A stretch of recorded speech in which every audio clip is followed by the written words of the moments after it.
Hello everyone, welcome back to Lynn's Homestead.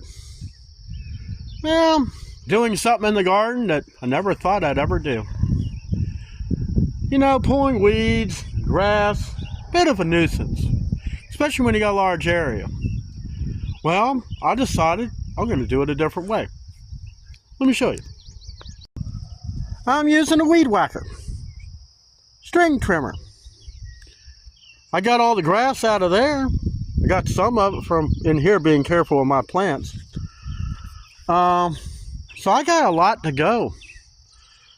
It's a little wet, but my theory is if I can get it trimmed down, the majority, I can come in here with the torch and burn the roots.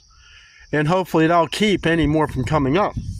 Since I have a lot of long, large pathways, I can do it a little easier. So tell me what you think in the comments.